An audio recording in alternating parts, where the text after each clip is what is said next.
he thought was a boulder was actually a giant toad, indistinguishable from a boulder until its tongue shot out, which has grasped Rualin firmly about the head.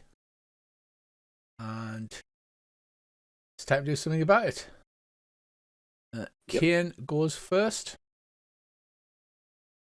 I guess he I only got the turn order for the cliff toad, and that's it. You don't have the rest of the turn order. No, there's just cliff toad, 15, round 2. That's it. Yep, that's all I've got as well. That's okay. I've got the turn order, so I don't know why, but I've got everybody. I guess because Roll20. Because Roll20, yeah. Because Windows is actually going in for us now. It's going to teach me a lesson. I'll show you who's boss. I guess Kian should step forward upon seeing this and attempt to attack the tongue, which has attached itself to your head. So he's doing a cold shot. Better than attacking my head, which appears to be attached to the tongue. Yeah, that makes perfect sense. So I will do a cold shot. And he's like, he didn't even buy me dinner.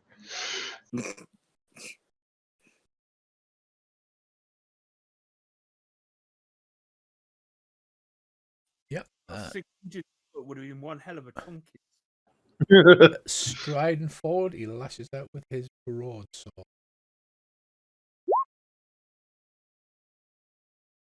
And misses. Well done, Kate. McLovin, it's your turn. You're standing right next to Andy. I will attempt to sever the tongue as well. Right, so it's a half your chance for an aimed shot.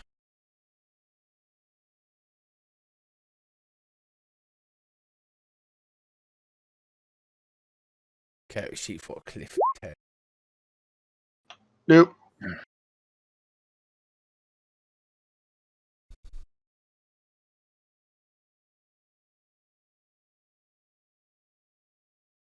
No, yeah, so you're hacking away at it. You are hitting it, but it's strange and rubbery. Next we have Condor.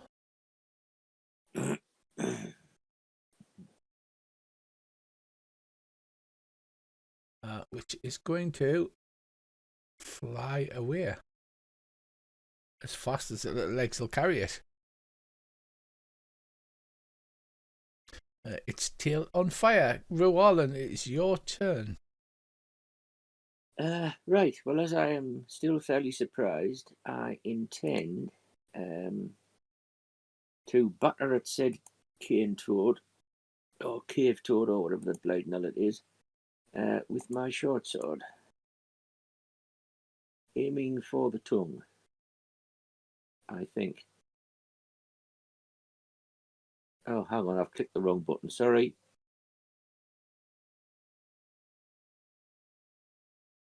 Right, you successfully slash out its tongue and you cut part way through, but not enough.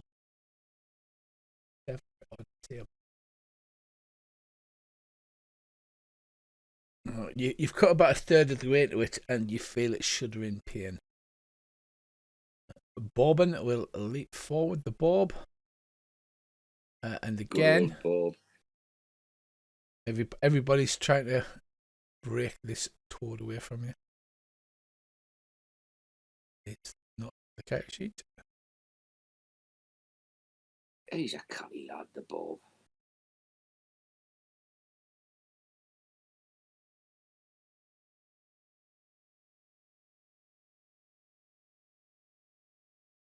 He's actually going to attempt to grapple in an attempt to grab you and pull you free. Oh, okay. Of which he fails. So he grabs hold of you, but sadly doesn't manage to leave with anything on you. Blundell. Right, I shall attempt to sever this tongue. What was it like? What's the minus to hit? It's half chance because it's an aimed shot.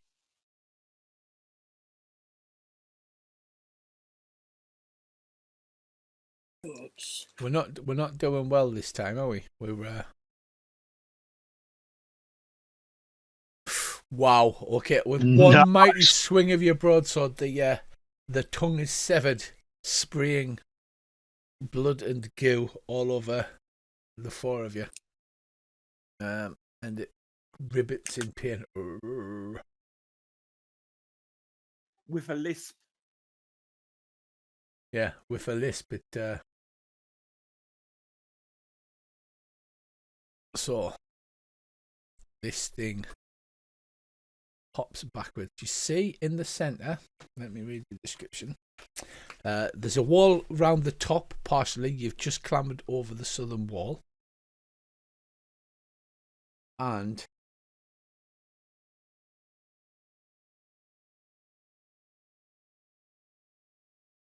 inside the wall, you can make out a circular area 12 metres in diameter filled with branches, stones, and occasional bones.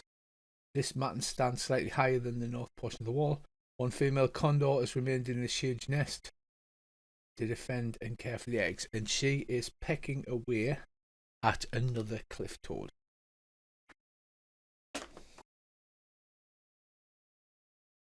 Another one? What? Yes. So does this cliff toad actually need killing, or is it going to like bugger off? You're not sure yet, but it does not look happy. Kill it anyway. I don't look happy. Me feathers are ruined. So there is another cliff toad here, which is currently fighting a large female condor. The other large boulder, can you all give me scan rolls? Mm-hmm.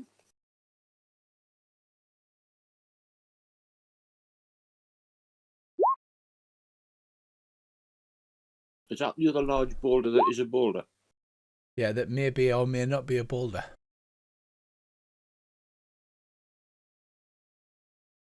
Right, so the cliff toad is not looking well at having its tongue severed. Success. Indeed, you catch sight of the other boulder moving, the other large boulder to the northwest. Realizing that it looks almost identical to a boulder when not moving, you realize that there's a third cliff toad.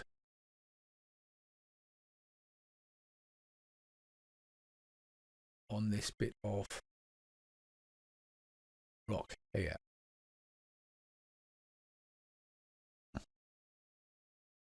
What do you reckon, chaps? Do we need to kill these cliff toads, or can we just like run about and avoid them?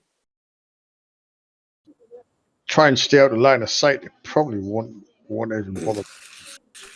It's probably an ambush hunter, so. Although, if we save the female, she might give us an egg or two. Then again, that's probably very little chance when I come to think of it. Hang on, Dave. We've just saved your life. Give us one of your kids.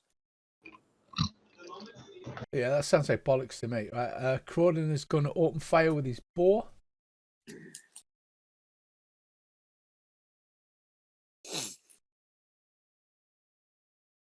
What hit location would we use for these?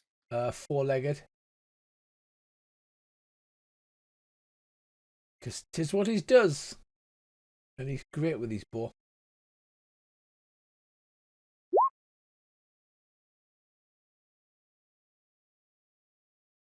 Success for a damage of 3. I do not believe that penetrates its scaly skin. No, it does not. So his arrow clatters harmlessly off it. Next we have Condor.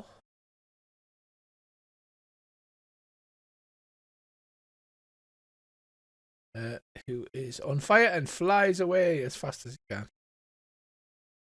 And we have to add Condor female protecting the egg.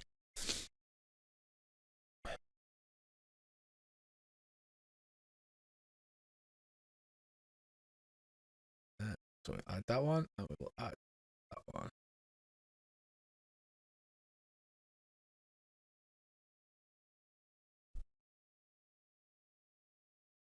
Finally, it's Cliff Toad. The Cliff Toad, upon failing to actually pull you in with its tongue, and sees you as a tiny but tasty morsel. Won't get an attack this round. It will get an attack next round. This makes it round 3. Sort of descent, right?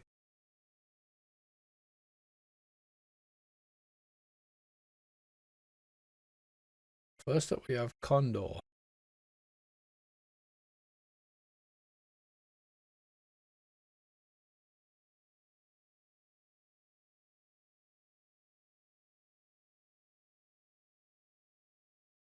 Right, what we're going to do is we're going to remove those. I'm going to remove those two because they're on fire and they are flying away. Makes perfect sense. Having no more to do with you, which means Kane goes first. He'll step forward and take a swipe at said cliff toad because it has not backed off yet. This is great. This when you get to roll loads of people characters. Said sarcastically.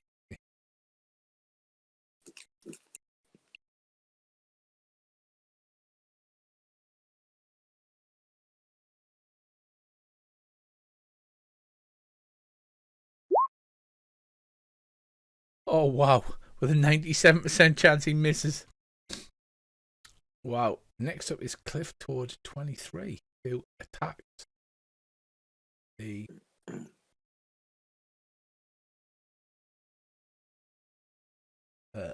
large female condor.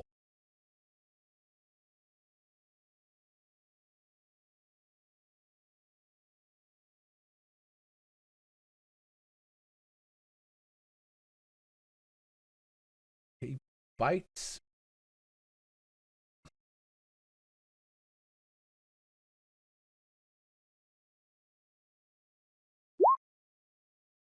He hits, doing 8 damage to the condor, which takes a minor wound to the leg.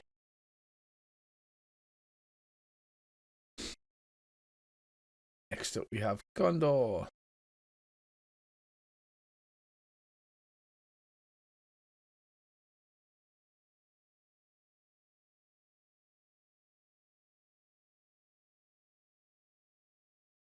You're gonna have to bear with me a second, because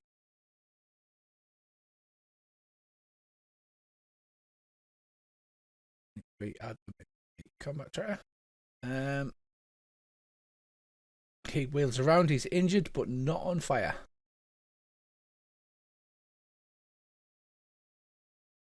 So, responding to the cries of the female, flies towards the cliff toad. McLovin. I will try and hit the toad right in front of me. He's rubbing his large toady belly and looking at Andy and beginning to tie a napkin around his neck. I can't remember if we'd fired up the. Don't forget to remove your modifiers if you're not doing a named shot. Yeah. Did we? Can you remember if we had Buffs? the sharp one? No, you didn't, because you just climbed up the top. You'd been attacking them with spells as the flew past. Okay, that's.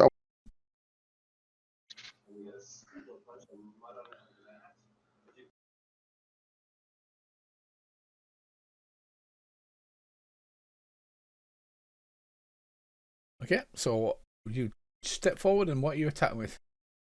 My axe. Let fly, young man. I think that's a hit. Oh God, have I hit the wrong thing?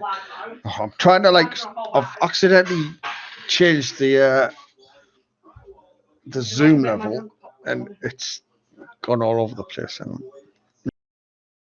Right, I think that's a hit. Certainly is. But you didn't roll the damage. You didn't roll your thingy one again on the main character sheet, so it's just rolled the hit. It hasn't rolled the damage. Flipping hang on.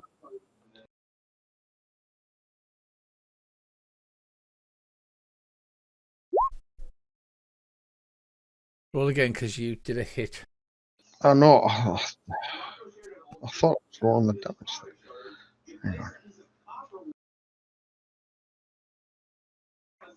It's 1d6 plus 1 in it.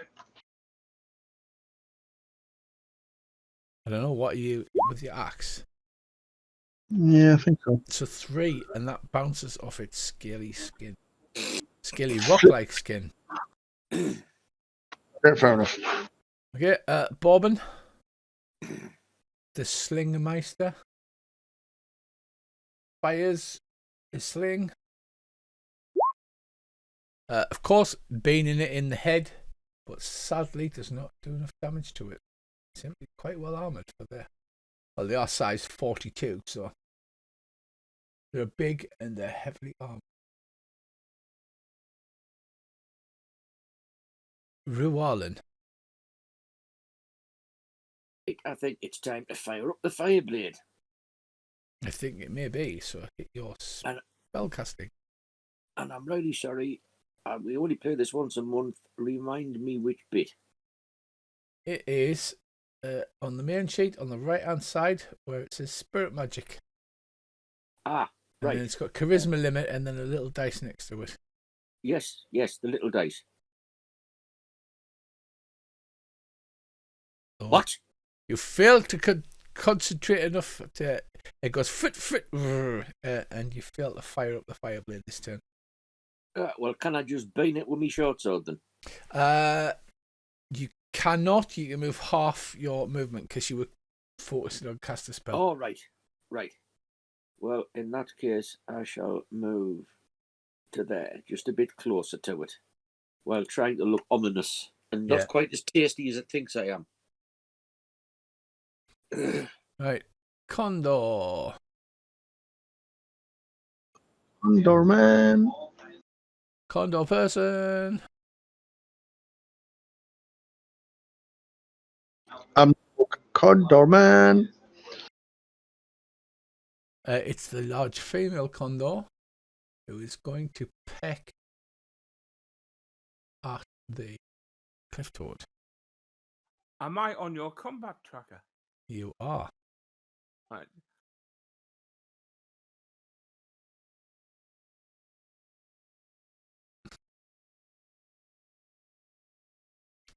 Right, she bites. Doing 15 to the head. Wow. And pecking it between the eyes, and the thing crashes to the ground. Unconscious or possibly dead. I could do with a pet condor. That was some hit. Okay. I have something plugged in that is making my mouse cursor go up.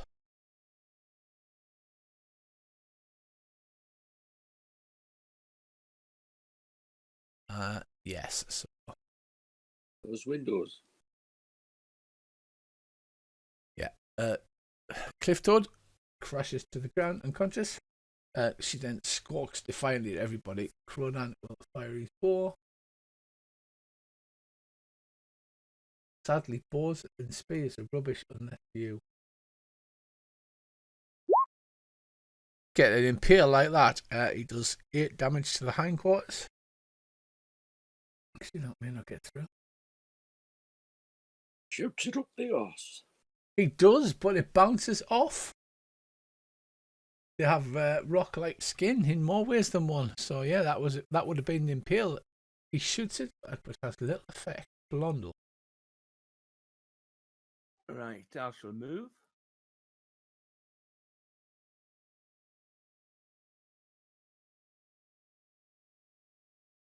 And now I shall take a swing at it. Okay, you take a swing.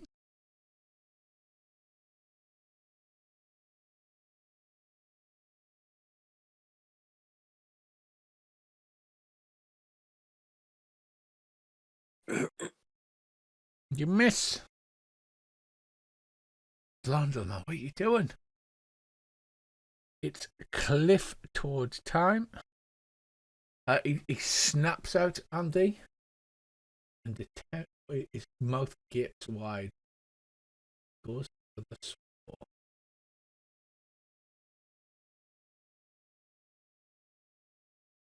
What can I do about that? He failed by 1%. Oh my god! You literally jump back and his gums snap shut. He takes a feather with it, and he's got one of your feathers stuck in his mouth. And next up is Rualin. Right, let's try this again.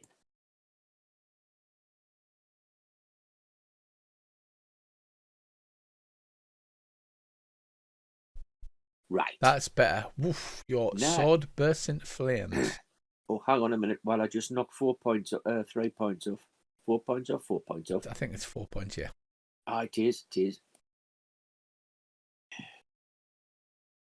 Right, it's clobbering time. It is.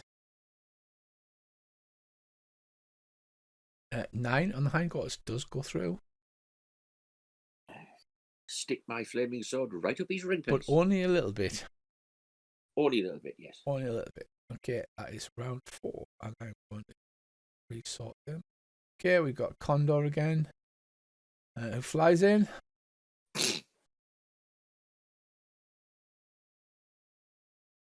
I've got something weird happening with my keyboard. Close windows. Like when I grasp hold of a token and move it, it moves the whole screen. Ooh. Which is what is going on. Is there a middle button stuck somewhere?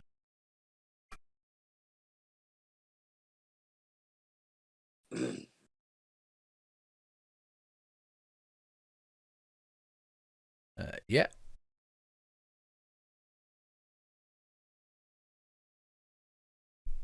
Okay, what's next?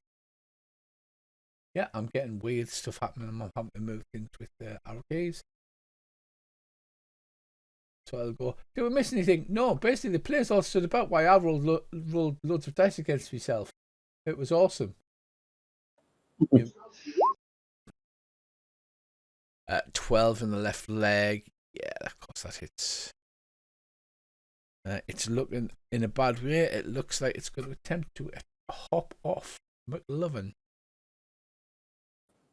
I am going to target the nearest condor because I don't think I can damage this tort, and I'm going to ignite it.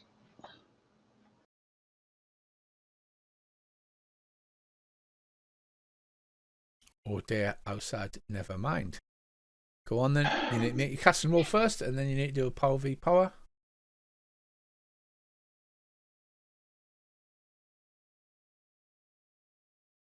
I'm going to have to apologise as well because I forget how to do this now. It's been a month, so it's spirit magic. On main, under spirit magic, next to the charisma limit thing.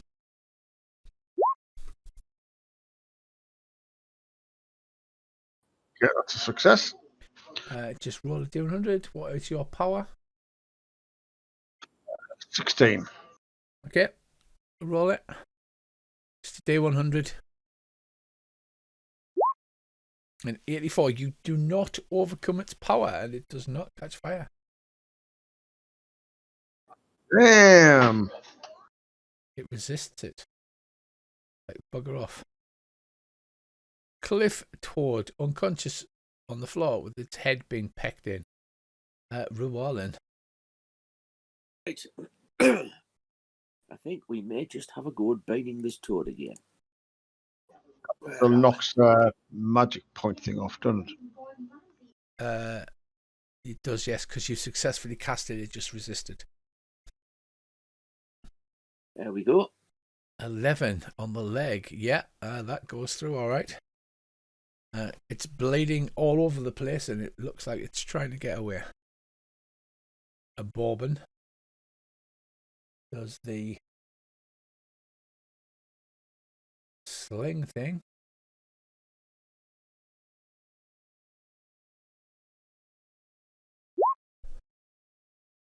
Misses for once. Blondel. I'll take a swing at this Toad. Right, you hit it, but it bounces off.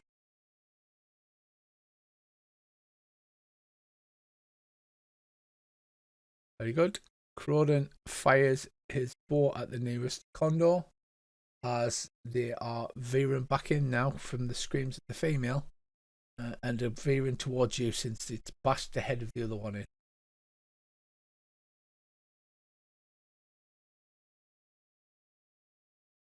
I have so many character sheets open, you wouldn't believe it.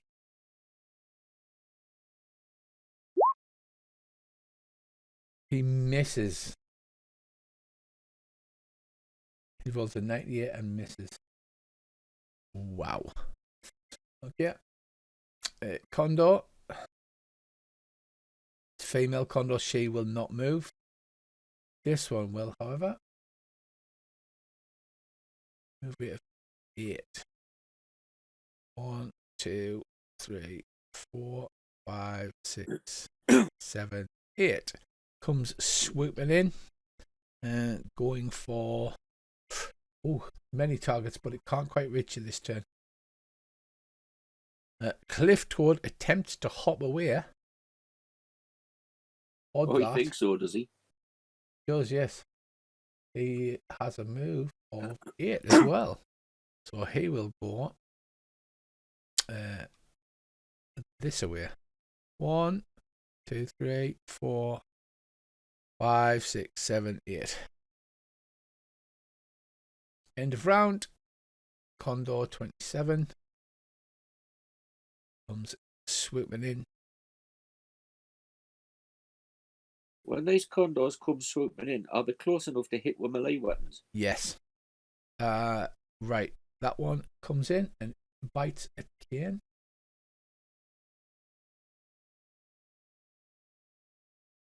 Just change the hit thing.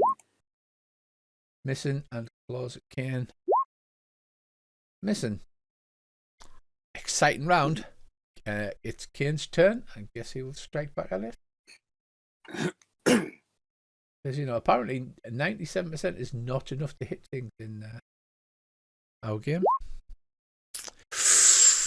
Right. With a quick... I think that'll do it. That'll do it. With a mighty blow, he severs its head completely. And it falls dead to the ground in 2 pieces next to him. That will do for that one then. McLovin. I'll try to fight the one that's left again. Okay.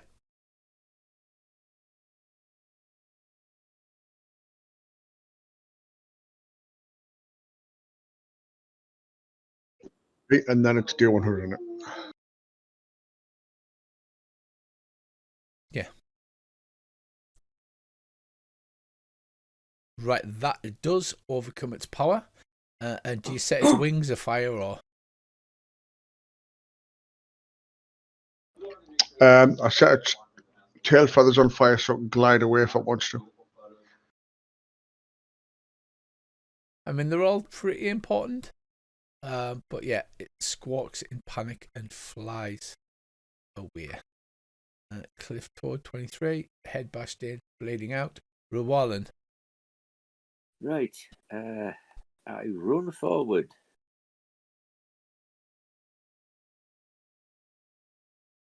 Okay, you run 5 forward. Yep. Waving me fire blade at the female condor in the hope that the fire will give it a shift. Shoo. She's squealing and howling, but she doesn't seem to be wanting to leave that patch of dirt. You can't see a proper nest type structure, but this circle of whatever seems to function in a similar way. Roll an intimidate. Oh, okie dokie. Hang on. Roll an intimidate. Beyond skills, want it. Intimidate. Wait a minute, what's it under? Communication? I do not remember. Yes, it is. Just no, right. Not a chance. Oi, you! F off, you shout. Yeah. Bourbon. I guess he'll fire his sling at the female. Are you trying to drive it off? Well, yeah. I mean, as long as we don't kill all the condors, they can breed again. This is true. So if I can get away without having to kill her, I would rather do that. That's awfully big of you. Here, 7 on the right wing. Ooh. Yeah, she is hurt badly. I'm going to make a power roll for her to remain.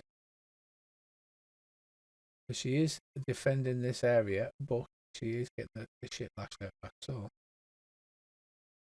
we shall see. A special? No. She calls her defiance and tells you to naff off, Blundell.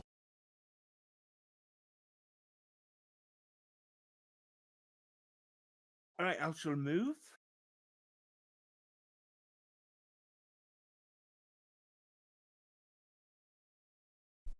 Is this toad actually dead? It's not dead yet, but it has its head bashed in and it's bleeding out. Well, I suppose I'll help it on its way. Okay, you won't need to roll for that. Okay, so you stab it, How noble. stab it through its back, and it breathes its last on the floor. Rodent shoots a boar. One is there.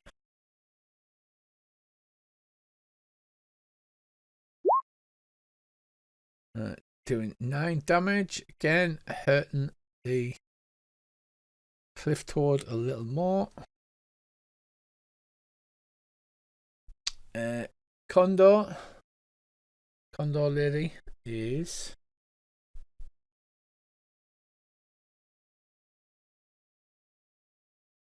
feeling quite brave, isn't she?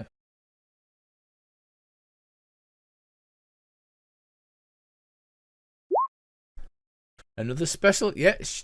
Dave, she as your closest, waddles forward, comes forward and bites at you.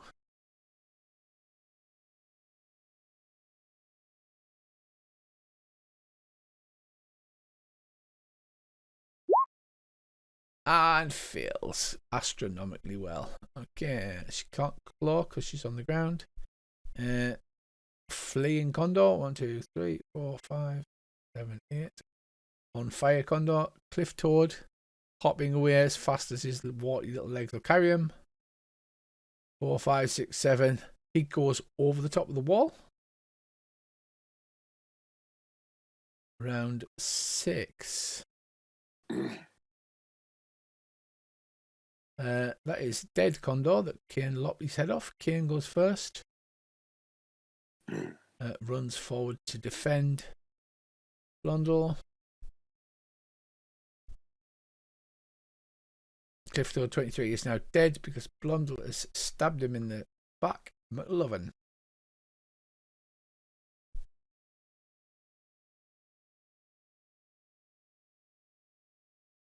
Oh, right. I will try and set fire to the arse of the condor attacking Dave. Just to drive it off. Of course.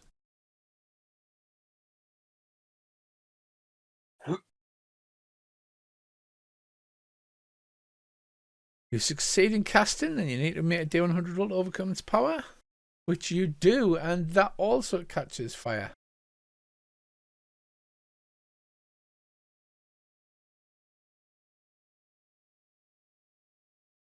It squawks in panic and then I guess tries to run away at Rualin. I shall move. That's where she was sitting, so I'm hoping there'll be eggs. Right, you run over to the nest and have a look around. There are no eggs visible. There's no proper nest.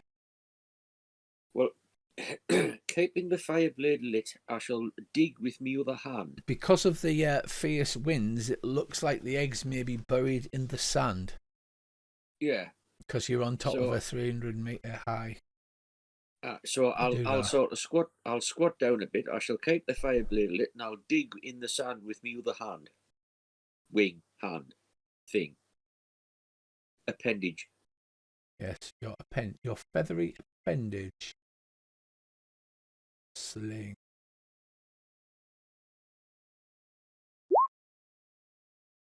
Right, Bob fires again at that cliff toad, hitting but doing no damage, just keeps it driving it off. And he should be using the four-legged location, but that does not matter. Condor 19. Right, she panics and flies off as you would being on fire. She takes to the air. An 8. Bugger that for a larky. Froden, the other cliff toad that you have noticed, seems to be moving and heading towards you. So I guess Froden will fire a bow at it.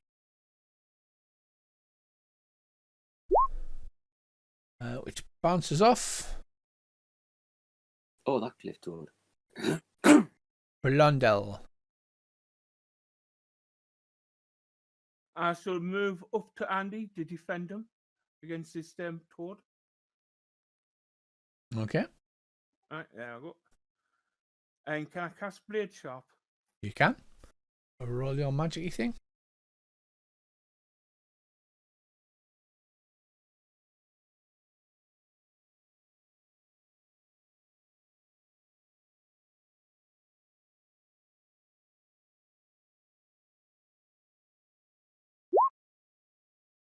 You fail, Dave.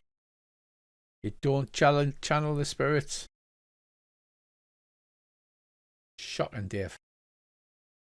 Right, this thing hops forward. 1, 2, 3, 4, 8. Hops forwards towards you. And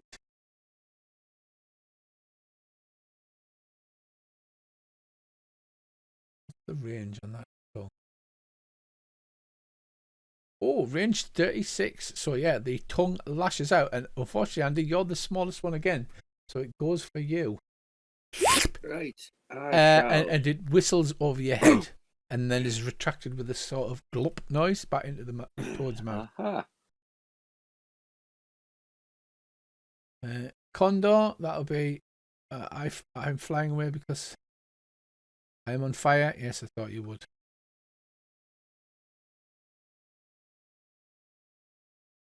Going to get the edge of the map. Cliff toad 15. Right, clambers over the top of the rock and disappears. At that point, it disappears behind the wall. Round 7, Kian. I guess he will run forward and slash at the toad.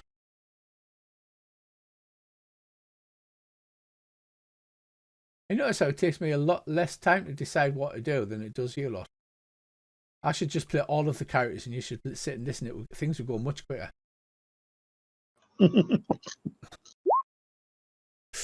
Yeah, he hits it in the wing and then goes, hang on, this is not actually a bird, but it's close enough.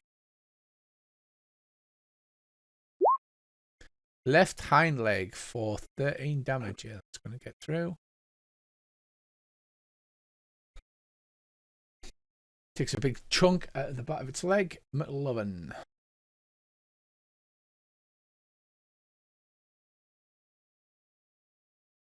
I'm going to move up into the nest bit and provide support. Just trying to find my movement rate. 8.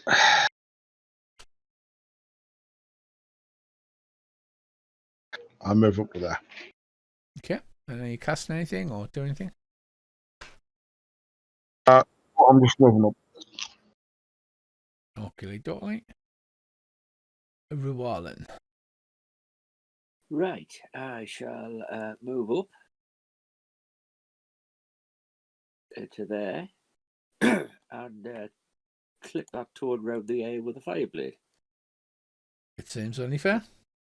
Or at least I will when I find the right bit of the character sheet. Right, not about. Fire blade. Ooh, right. So you plunge the fire blade into its chest, and it sizzles as it goes in. And it's not immediately killed, but it does go unconscious. Yeah. And then presumably is immediately killed as you chop it into small pieces. Yep, pretty much, yeah. Yeah. So you have two dead towards the condors fly away. And are removed. I poke it with the edge of me flipper and go, even I'm not eating that. Ugh. Yes. While munching on a piece of nuclear tail jerky.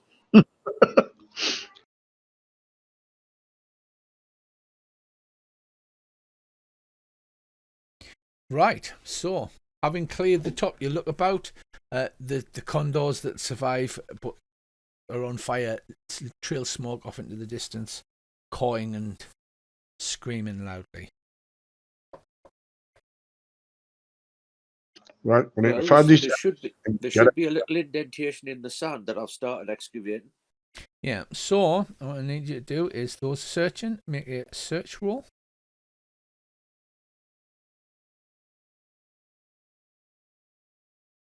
And I presume Ian and Bob and Gordon will help. Which is perception. Oh, sorry, search roll. Sorry, I'm at it. thing.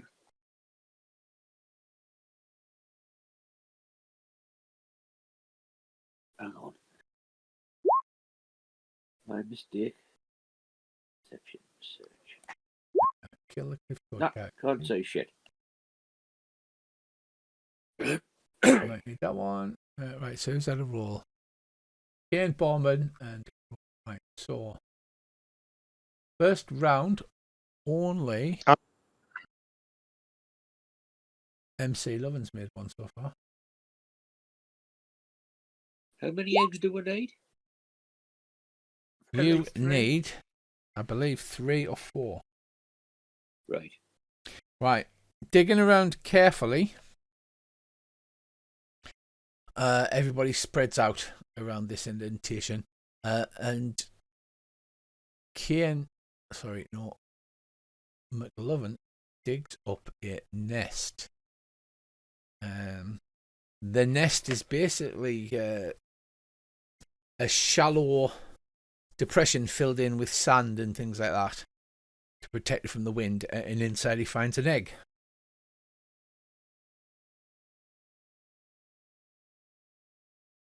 Right. I can't remember who had the harness. Was it Bourbon? Okay. So can't remember to be But fair. you found one of them anyway. You need 3, preferably 4 eggs. Right. And I need to roll a D100. Right. Nothing happened. Ooh. But it will do at some point. Knowing our GM, yep. Right. So you found 1 egg. You load it into the harness without problems. Do you want to make another round of searching? Yes, please. No.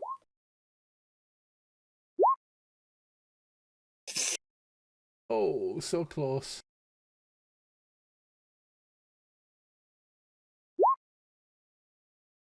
We've got a fumble. 2 fumbles. 2 fumbles. So I think you actually at that point dig up an egg and then stand on it and smash it with 2 fumbles. Well, I That's made a success. fair enough. So only, don't forget to tick skills that you succeed at.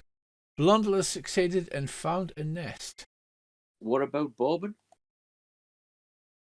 Bobbin's failed. You got 50 out of 28. Oh, sorry, I didn't. Again, Dave, this has 1 egg in it. Yeah, we need to put in a D100. Oh, 65. Oh. 3 at a minimum.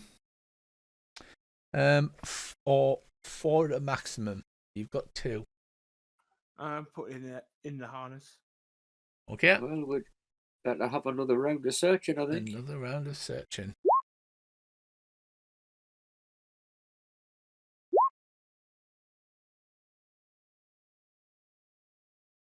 I'm shit at this.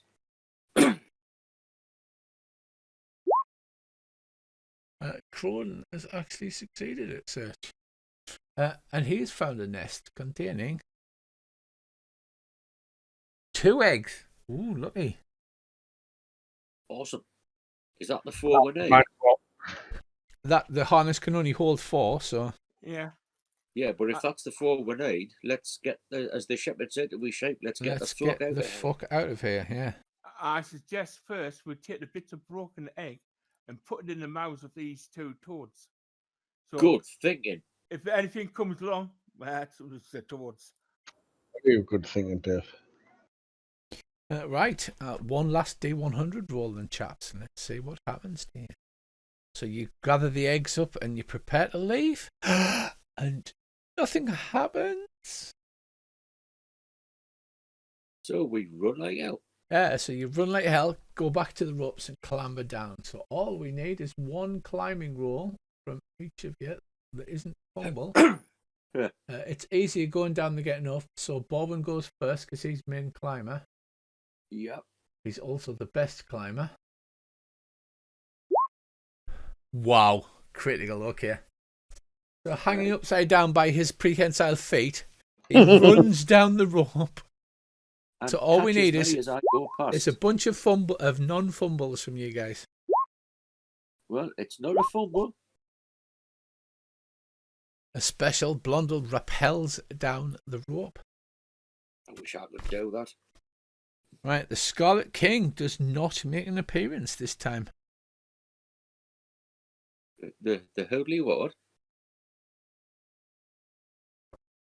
The Scarlet King, the leader of the Condors. Right, so successfully navigating down the crag, you pack your gear up and seeing giant condors circling overhead. Bugger off sharpish, I think is the term. Yeah, pretty much. Yep. Because there was a chance of finding items if you made successful enough rolls, but sadly you're all crap at searching.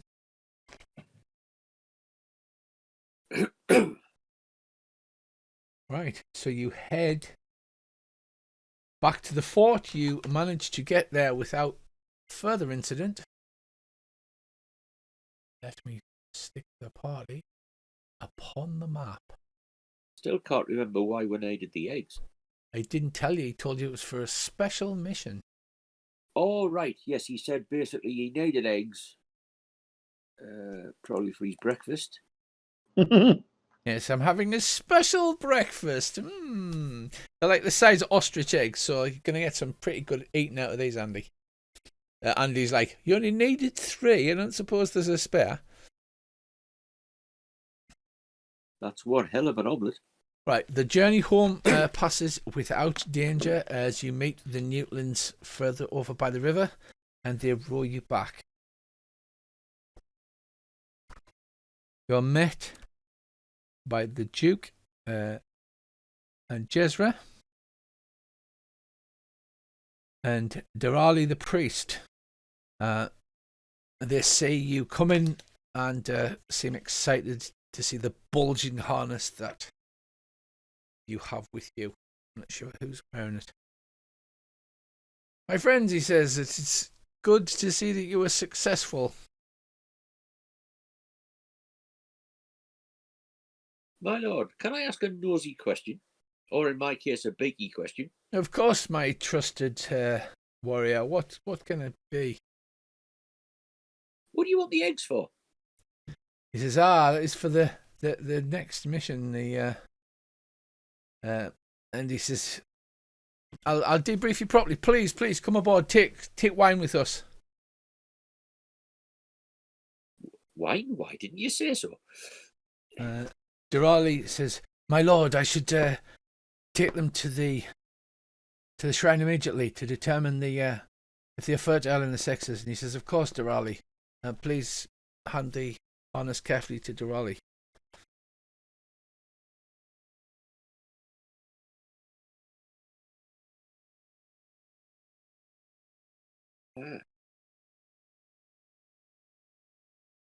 So, do you hand the eggs over to the priest?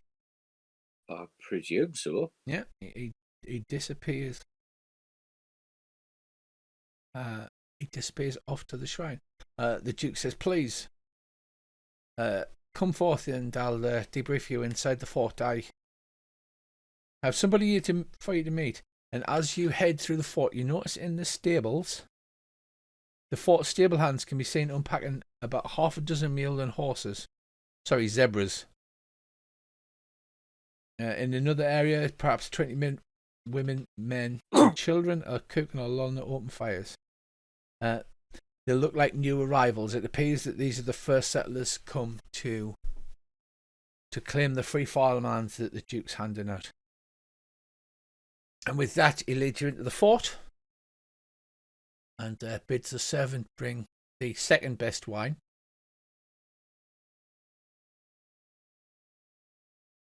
Which is quite the honour. Please bring forth the second best wine. He says, first of all, I appreciate your loyalty and I appreciate all the hard work. Each man will be paid a bonus of 30 lunas. And the lead climber will get an extra 10 lunas. We all look at Bourbon and go, what are you going to do with your money? More than that, you're now more than loyal employees. You are friends of the House of Run, and as such, may come to me in time of need when you require the support of him, my ancestors, or my descendants. This is great news. He says, I'd like you to meet this man. And in comes a sour-looking stranger, a fat man dressed in travelling furs. About his waist, suspended on his left side from a belt, is a belt of braided animal hair and 3 leather pouches. His hair is brown and long and tied back in the Praxian manner. He says, the reason that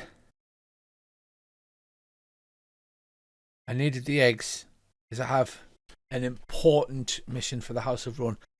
Now your year is almost up and you may sign back on, you may claim some farmland and become farmers as you wish, or you may depart from my lands with my good graces and my debt that I may never repay, what with my wife and everything that you have done for me.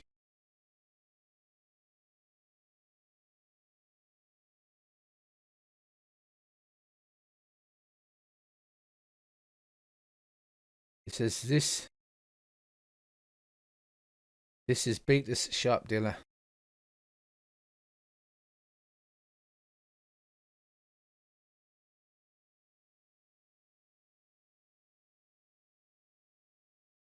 Says Beatus, these men have served me well. I'll be trusting them with you with my most prized heirloom. I did not know your sour disposition better. I would take insult. Beatus suddenly laughs. Well, I think little of their appearances. I only have to put up with them as far as the Valley of Avalanches. You'll be there in no time, he says. He says, what I wish you to do is, I've discovered that an ancient magical longsword created by my ancestors is held at Gon Orta's castle.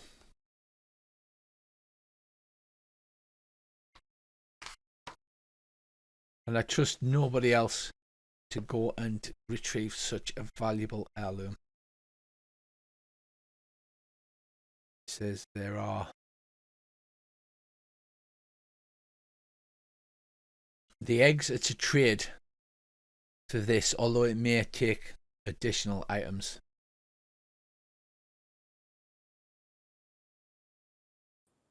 Okay. He says, "I'll need you to journey north out of the river and into the Rockwood Mountains, where Gunorta's castle sits. It will take I possibly." need a bio. Okay. We will take a break shortly there. Okay, so the Duke having introduced this merchant fella. He says, "So please eat, retire. You look tired. You've obviously had quite the climb, and we'll meet in the morning to discuss the journey that you have ahead to Balazar. I'm waiting for a local guide to arrive that will guide you once you travel through the mountains to be able to guide you from there onwards. So is there anything you want to do? Any people you want to talk to?" I'll just gossip with the troops. I'll go see Earl's Nana and see if she's got any fortuitous foretellings for us. I'll go with McLovin. I suppose see so. you go And and see. I'll take you some brandy. You take Earl's Nan some brandy, and she's very Oh, grateful, son, because I like a nip just for me health, you understand. So do I, Granny. So do I. She says, "Oh, you're travelling up into Balazar. That's quite a wild area. That the Lunars haven't made many inroads into that direction. They've got some outposts and they send patrols, but they're generally just feeling their way around there. So you may not actually bump into many of them. But it's a wild area with giants and griffins and creatures that roam wild across the plains and up the mountains. Not like Prax at all. Not civilized like us." She says that Gunorta fella, he's honest but wily. I've heard that he likes to bargain, as many of the Aseris do, but it'll be difficult for you to get one over on him. But I haven't heard him had to resort to violence in any tales that I've heard. Be difficult to get one over on him. He hasn't met you with Crodan yet, though, has he? No, that is true. I expect Cruden will come back with a pair of Giant's pants. At the very least.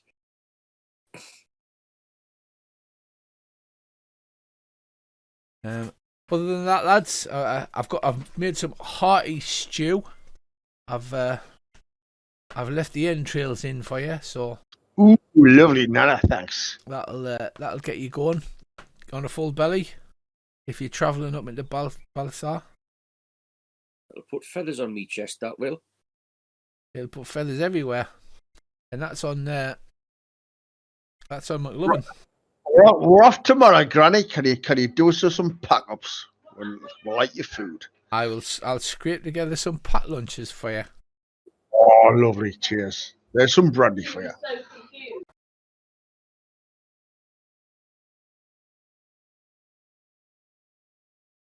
Right.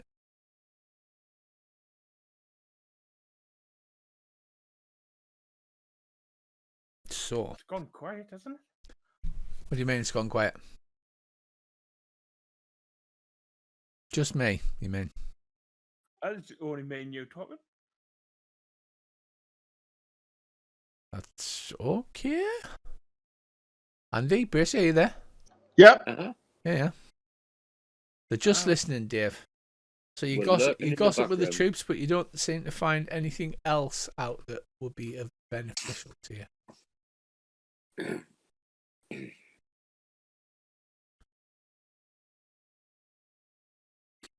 So did you do anything else, or did you just head off to sleep? I suppose we could go ask what's his name, the merchant guy, what he knows about them. You know, are we going to take big swords, or can he do all the diplomatic shit? Oh, you always take big swords. He's just there to assist you as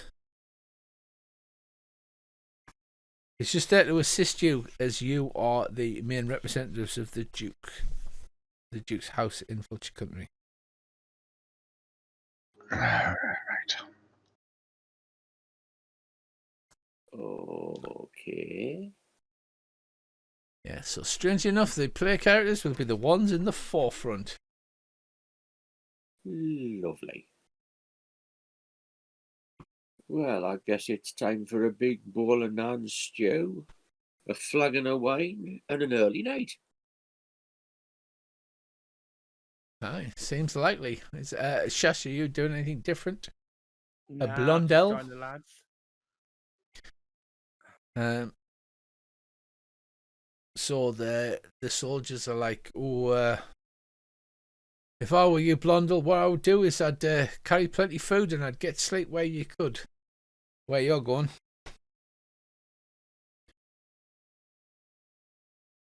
So how long will it take us to get there? Reckon the trip will take a little under 2 seasons and it'll finish out your contract with the Duke. How long is the season? Like a couple of months. I thought it was only going to be like a week at the most.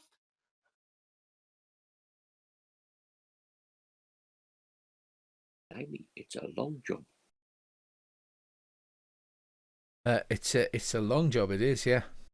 I'm not sure me supplies of Newtland tail jerky are lost. It's many hundreds of kilometres. He should have bought those toads, frog legs, last few weeks. So I see. You said you wouldn't eat them, but I bet you would. Nah, they taste like chicken. Too close to home, that. So you grab a good night's sleep with full bellies, and you arrive at the Duke's quarters in the main hall. Waiting for you are 3 other people: Darrelly Godspeaker, the priest, Beatrice Sharpdale, the merchant you've met, and a new stranger, weathered and rough-looking. He's obviously a newcomer to Prax. His eyes are aware of everything in the room. His headband is wide and colourfully patterned, and there's 3 feathers sprouting from it. His shirt and trousers are made of deerskin, and by his side is a well-made self-bow, a short spear, and a medium shield. 2 shaggy red dogs nap at his moccasined feet. From outside come the sounds of people yelling and cursing, animals complaining, and of much equipment and supplies being moved about. The Duke says, I hope that I can count on you to undertake this journey, as it will be the longest mission that the house has asked for you. You'll be travelling through some of the most difficult terrain in the world, chancing your lives against savage conditions to survive. It will last a little under 2 seasons, and the wage is 1 full year's pay.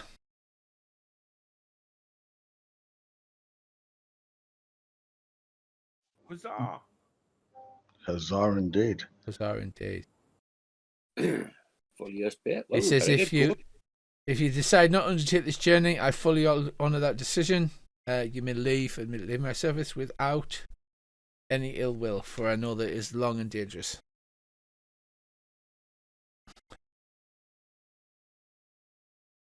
But obviously, I think we're all. yeah, we all bugger off. That's it. We all just go take our money and retire. He says he waits a couple of minutes and says, "I'm glad to have such loyal men around me." And ducks. He says, you know that your final destination is the castle of Gonort, a famed giant and master merchant of the Rockwood Mountains. He says, this is Naren Kinscold, a native of Balazar to the far north, who will guide you. He's also an excellent hunter and tracker. Badis, the well-travelled and experienced trader of goods, will negotiate with the giants and any nomads. Dariali will act in the Duke's behalf and represent a reserve of magic and power, so the priest will be going with you as well for healing and things. He will have had words with Kane and said he'd like Kane to become his chief lieutenant and to have the decision by the time he comes back, but obviously Kane is not here.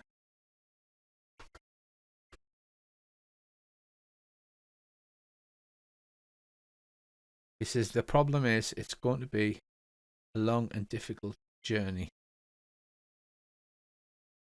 And We've he had that before. unrolls a map before you. He says, first of all, your first route will be up to Helmball's Crossing, where it's shallow enough to ford at this time of year. And then onto the Sundawn Temple. I've arranged for most of the supplies to be waiting at the Sundawn Temple ready, as well as an additional mount. And then you travel further on to a tiny town that Beatus calls Far End, restocking what supplies you can find. After that, it's through vulture country along the foothills, trying to find the elusive hidden green, a seasonal oasis. But be warned, travellers in the area, the nomads may not be fond of allowing you to use their watering hole, since they can be quite possessive about it. The next stage of the journey will be travelling up the Valley of Avalanches to Toothsome Gap. There should be plenty of game and fodder in that area, but once into the gap, there's 3 days of very, very tough uphill travel to the great castle of Gonorta. Only Naren has been through the pass, and he says that the other passes lead to death and starvation. He will know the right pass by the landmarks, about which I have no further information.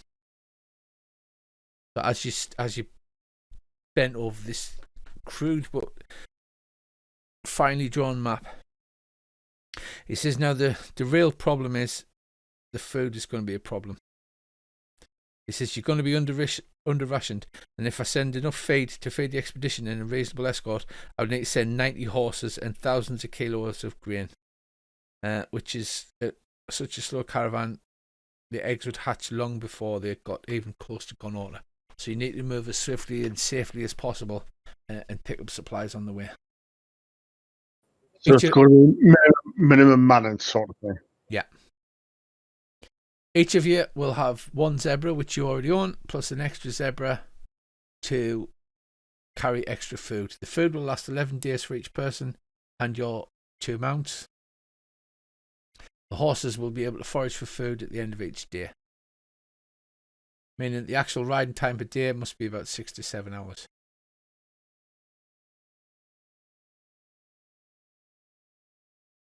Stuff me cushion. Do we know of anywhere that we could maybe reduce or delay the hatching time of the eggs, or what? Just in case. Sadly, no. There's no way that we know of that can slow the hatching time down. They have to be kept warm to maintain their fertility. So you'll have to wear the special leather harnesses once more. You'll need to elect a keeper of the eggs.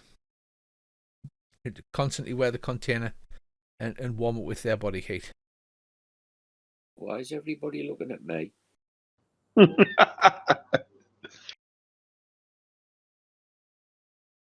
Because she was warm-hearted, my bro. The person who carries the eggs should be guarded by as many of the troops that go with you and stay out of combat as much as possible.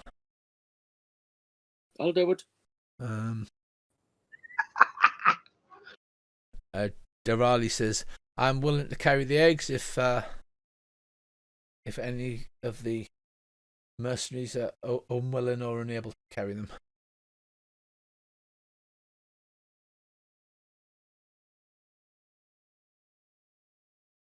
So as you stare down at this map, he says, are there any further questions?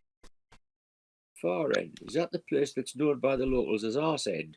No, Arse End's about three days further on than Far End. Any chance you could share a general map of for the route, Rich? Because I've got nothing on my screen. I can, but you'll have to give me a minute because I did not actually rip the map out of the PDF. Is that right? Okay, here we go.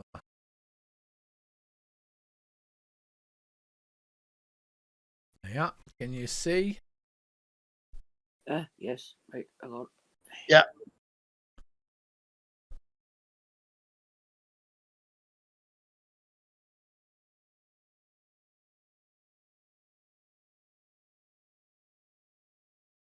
The Valley of Avalanches sounds dangerous, but I'm sure it'll be fine.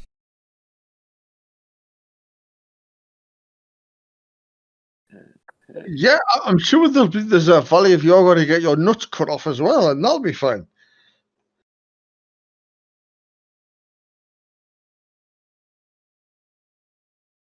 Don't even think that the Balasite is on the original map. It's not. That disappears off the top of the map.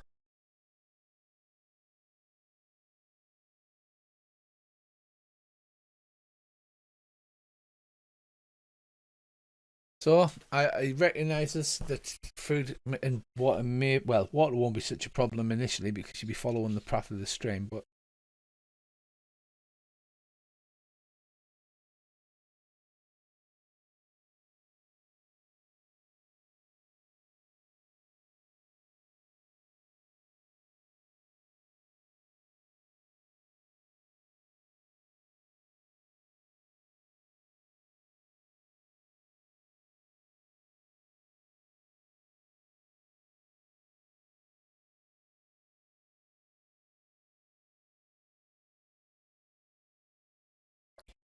what do you want to do then? Now that you're staring down at this map over the Duke's table. Well, we want to take extra hunting supplies and water skins.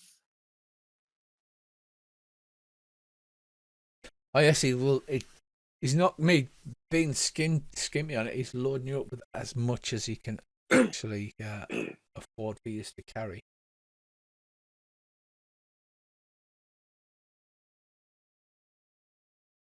When does he want us to leave? Within the next day or two. As soon as possible. Obviously, the problem is going to be that the condor eggs may hatch, so you're going to have to kind of shufty along. Yeah, I'm just wondering if we could maybe send somebody out to the one of the locals calls that will help the Indian types. If they could maybe drop some supplies off further on for us. The Agamori. Yagamori. That is certainly a good idea. The Agamori are to the north. You can send horsemen out, and you are friends with the Agamori. You could certainly send a small patrol of horsemen out to contact them. Well, it'd be worth it, I think.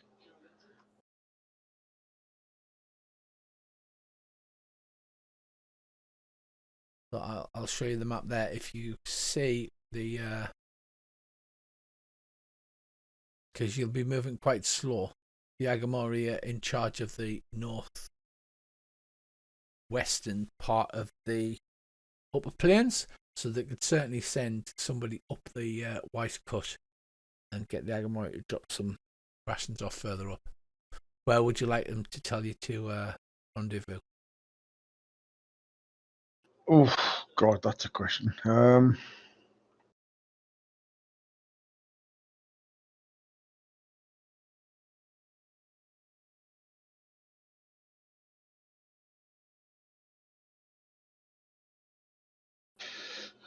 Well, I suppose it depends how far their territory goes. Obviously, the further north, the better it will be. So maybe they could just send a rider the first village to send a rider north again and again and again. I don't know, maybe the 2 days spot. What do you reckon, Andy?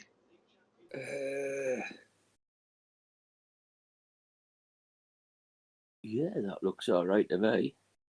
And then obviously, if we can get them to go as far north as they can, even if they can't send supplies, maybe they could send a scouting party out just to give us a look see to see if there's anything sitting in obviously in our way. Would that be okay, Rich? Mm-hmm. So you want them to go? Well, they can get to that side of the river, but the problem will be you'd have to ford the river or make some way to cross the river. because that's why you're crossing at Helmbolds, because of the River of Cradles is huge and deep at most times. Is that one northeast of Far End 4 days or 14 days? Because it looks like it's 14. It's 14 days, yeah. So suddenly goes from 2 days to the south to 14 days. Okay. Presumably that's because we're climbing into the mountains. Yeah, it's not great, not at all. Right. So I'm just looking at it. It goes from the fort 1 day, Hambourt's Crossing 3 days, Sun Temple, then 1 day, then 2 day. Or is that from each major land point? Is it? Yeah. Okay. Well, even if no, sorry, forget it. I was just about to be talking bollocks there, so I'll stop. No, mate. No idea, stupid. Come on. What about if the Agamori can help us out with supplies? We'll meet them at Helmbold's Crossing. As long as they can provide mounts for the supplies, and then when we get the Sundome Temple and we pick up the Duke's supplies, then we're not overstretching either group's resources, and we finish up with twice as much food and fodder by the time we leave the Sundome Temple going north. The Agamori don't ride, they are the men and a half, so they run everywhere. They have a running skill instead of a riding skill, and they run for days and days at a time. Okay. Well, maybe we could get them to provide with an escort as well to help us out. Just maybe like, a squad of warriors or something. Perhaps if you had time yourself for you lot to ride up, because you are well favoured by the Agamori, but the Duke's just sending out your average sort of one of his mercenaries. All right. Well, in that case, then we'll just carry on until we meet the first group of Agamori, and then let them know and ask them, and maybe they could send somebody north anyway to catch up with us. Because if we're slow moving, they're bound to overtake us. So. Yeah, and if they can bring some supplies with them, we can use the mounts that we've already got, and we can munch our way through the supplies we're leaving the fort with, and then kind of replenish them with the supplies from the Agamori. And I'm sure the Agamori will be up for a good fight. Well, they were the last time. Hoo-yah. Yeah, they certainly were the last time. I seem to remember there was stripy cats involved at some point. All right, well, we must know where there's an Agamori settlement, so we could maybe send a rider out to that settlement, who could then go north and pass the message on or ask if we could get help or supplies. So Yeah, okay. Yeah, they'll send a rider out and ask them to pass a message on. Hang on. It occurs to me I could do that, because then I could go north, and don't I do quite well in like wet wobbly stuff that fish live in. So crossing the river shouldn't be too much of a stretch for a duck, I wouldn't have thought. Oh no, you'll just be able to swim across quite easily. I guess you'd be able to build a raft of some kind and push the raft backwards and forwards.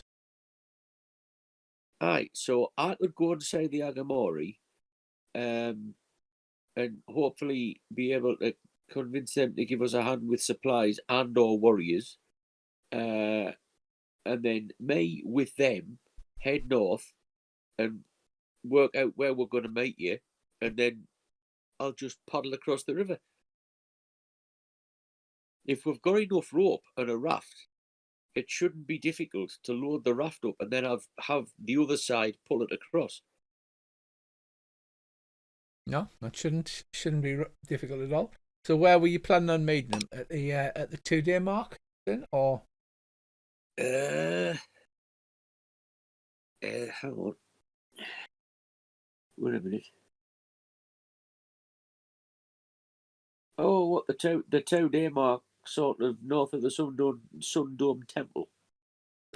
Yeah, the little X where it says 1 day. Yes, Yeah. There. Yeah, that would do.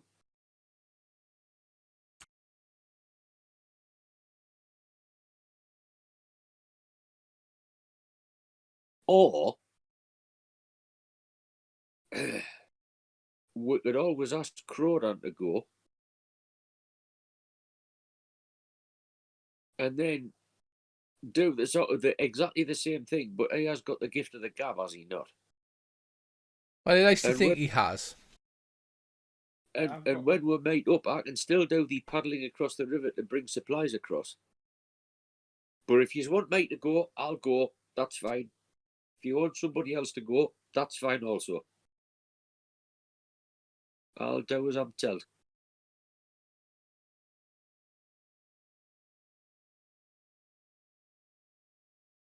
Well, it seems a reasonable idea. What do you two think? That sounds good, right? All right. Anything will help, so. So you want Croden to go north on Zebraback himself to try and contact the Agamori tribe, yeah? And then hopefully meet you further up the road. Yep. Because all I'm thinking, he's a black dog trackery type of huntery sort of person, isn't he? He is. So he's possibly the best person to be sending out looking for the Agamori. I mean, I'd go myself. I would, honestly, seriously, I would go myself. Well, you're probably not the best person to deal with the Agamori. I'm kind of glad you said that, because I'm not. But I would have gone. I just honestly, and I'm not just saying that because Earl's not here. I just think that, like, Crodan is the ideal person for a gig like this. He's got the gift of the gab.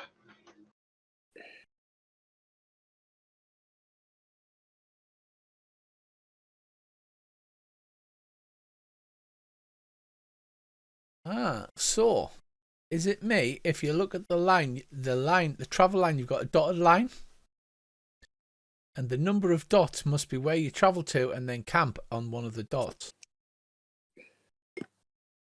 Because it's 3 days, and there's a dot right next to 3 days, and that's the third dot. Yeah, looks like it. And then there's 2 dots to the Sundawn Temple, and then 1 dot next to the 1 day.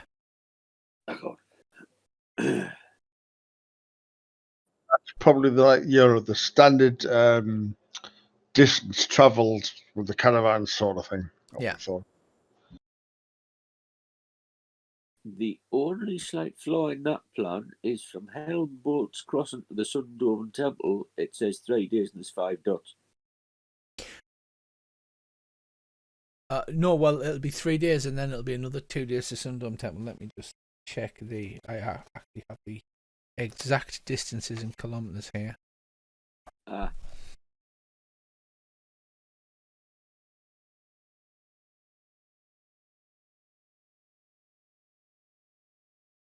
Helmsport's crossing.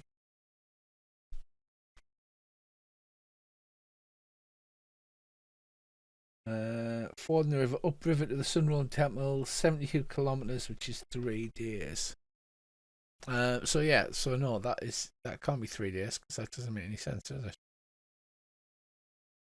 Well, hang on. At that scale, you've got dash dot dash, and at the end of that dash is 1 day. And then you've got dot dash dot dash. No, try that doesn't work either. Yeah, the scale is completely off because you've got 14 days travel. So it's like the old maps, where they had here be dragons drawn in or here be monsters, and they're not to scale kind of thing. Like you keep going that way for about 2 weeks, and then you'll bump into an island.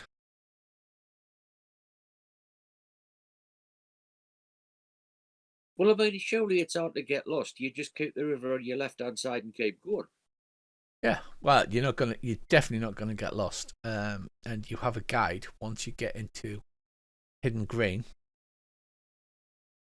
He looks a bit The shifty. reason that it's 14 days from far into Hidden Green is that is difficult terrain along through the foothills. That makes sense. And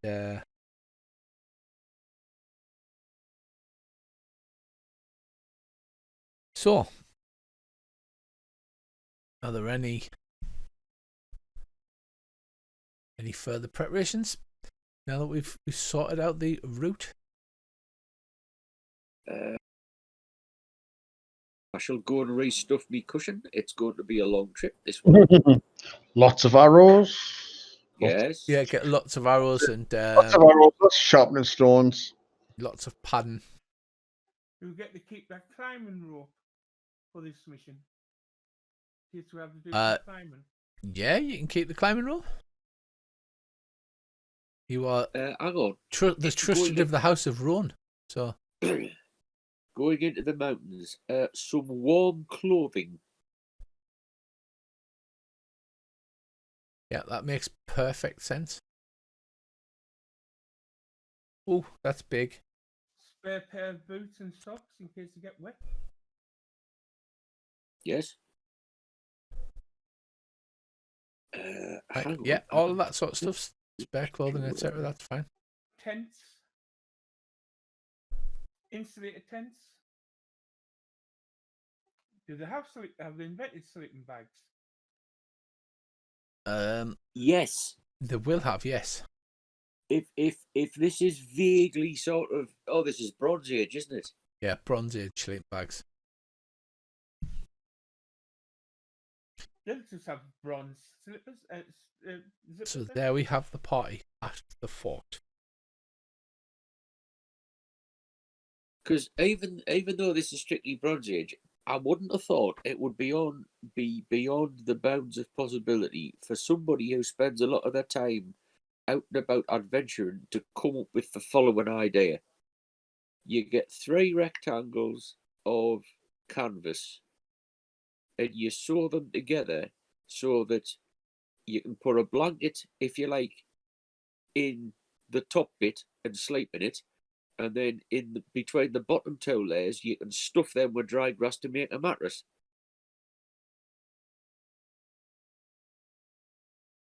Seems reasonable to me. And if not, then Andy, you've just had an award-winning money-making idea. Champion. I have just invented the sleeping bag. Well, what's even better is that you have blankets between the two, and you stuff either side. So basically, you've got like Kuboli sleeping bag. What's that padded armor called? Gambeson sleeping bag. Yes. And I could also have invented the down jacket, but I appear to be wearing a natural one. Aye. So take me, put me in a jacket, boom, a down jacket.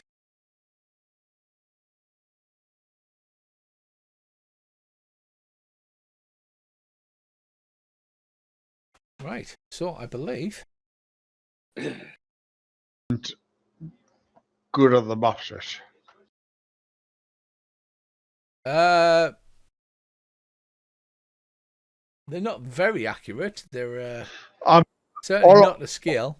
All I'm wondering is for maybe, sending scouts out from the main party, rather than, we turn a corner and, oh God, there's 8 million fucking bodies in front of us. I'm just wondering for where we could work out where we could send scouts out and stuff like that.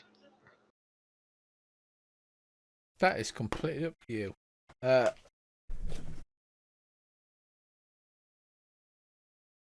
will need to make a notice of this guy's name. Beta says, well, until we get to far end, we're in some of the more civilized areas of Prax, so we'll be constantly passing farmhouses and things like that. So travelling up River to Sundom. Hello, Earl. Good evening, you fella. I'm extremely sorry. It's okay, Earl. Sorry. Oh, it's fine. We probably won't see Ryan tonight, as I've had to pour him out of a car because he's just done his first 8-hour shift of his first job ever. Okay, mate. We beat the vultures. We won. We're on a different mission now. Oh, do Right. you want us to do that now, or? Yeah, go ahead. You can ride out and speak to the Agamori as they push off north. So you ride out through the Wise Gap and north across the plains of Prax. On me faithful zebra spot. On your faithful zebra. Mm-hmm. Are you going alone, or are you taking anybody with you? Oh, I'm going to call my zebra spotting just to be different. I'll take second dag, and I may as well take a couple of the, like, is there a long range patrol from the fort? Because if they've got long range patrols, I'll head out with them and then just yes. peel off towards They the also Agamori noticed that from the there. first bunch of actual settlers have turned up because the fort is almost near completion, and the parcels of farmland have been squared off, and the farmers are there to ready to start building their shelters and setting up their farms.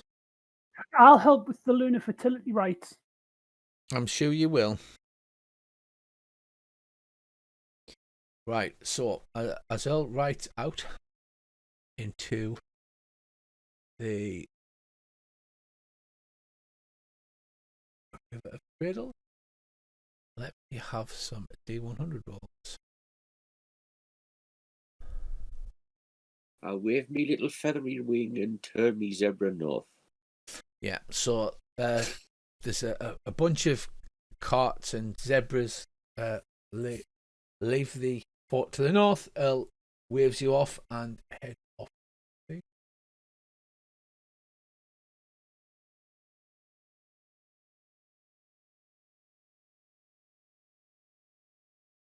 You merely pass 5 of the Duke's Newtlands as you head up the pass to Helmwall's Crossing, who wave to you as you ride cheerfully by. Right, I'll head up.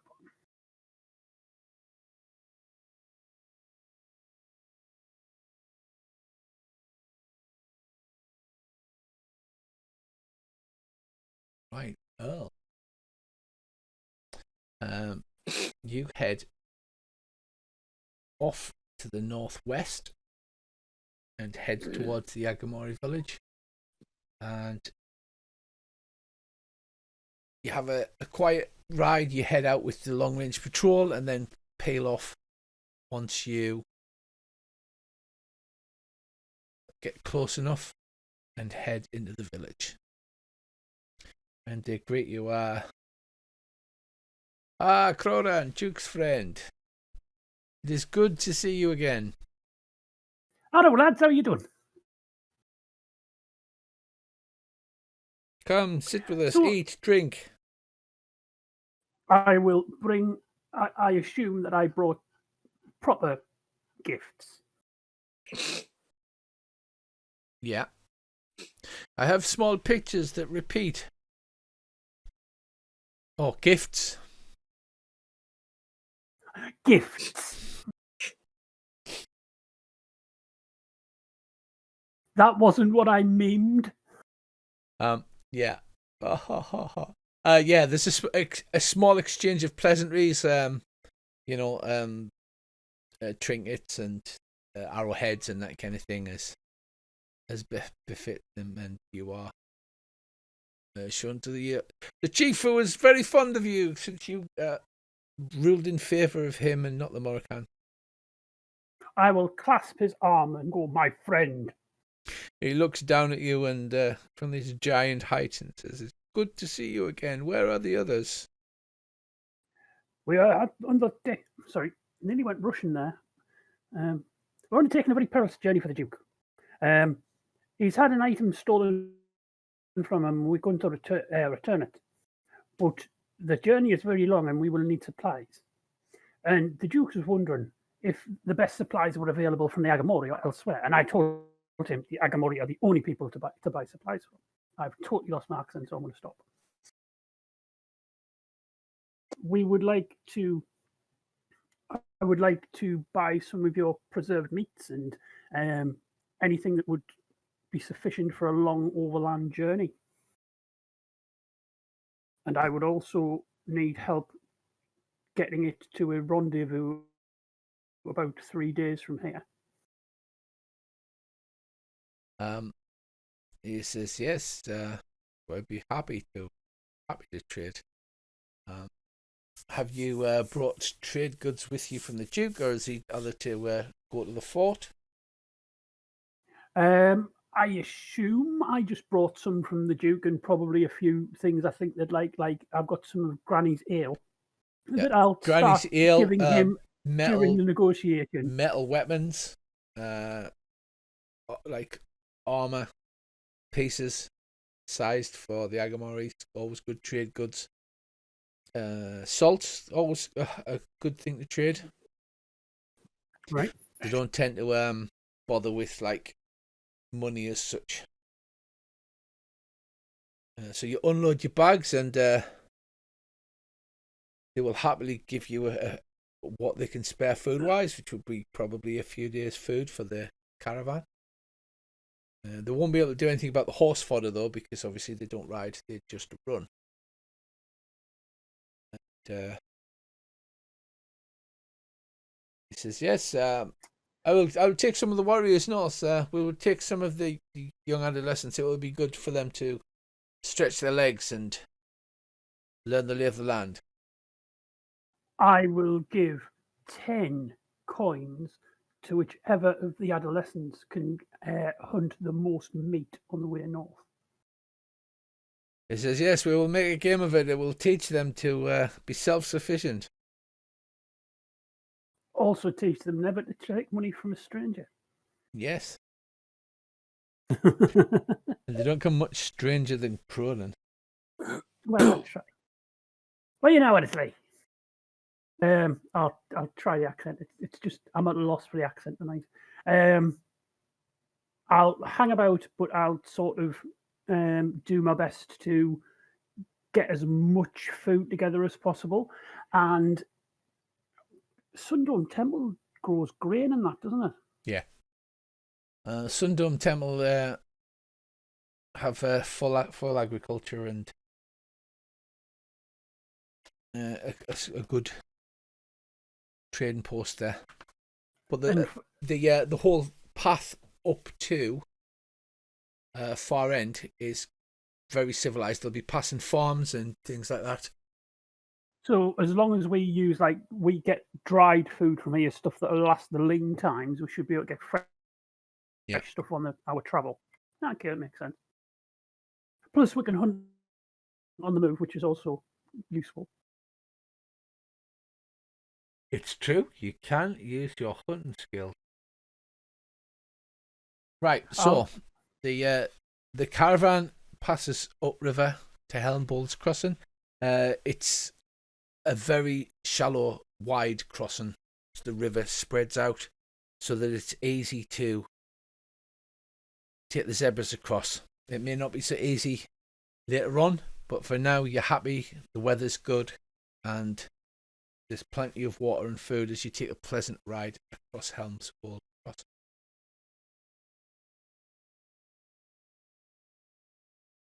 Is there anything else you chaps want to do, or are you just forging on ahead? Is there anybody round about this ford? Yeah, you'll probably see you'll see somebody nearby. There'll almost certainly be a farm nearby that. I'll just ask how what's it like round here, you know? Anything strange happened lately? No, it's been a much better place to live. The Duke's brought order to the area, and ever since you lot were here, he's now got wide range of patrols, and everything seems to have calmed down quite nicely. We occasionally see the dinosaur roving through, but unless dinosaurs, yeah, you've seen dinosaurs in the. You were hunting a triceratops for one part, remember? With using a small stick with a bell on it, if I remember rightly. Yeah.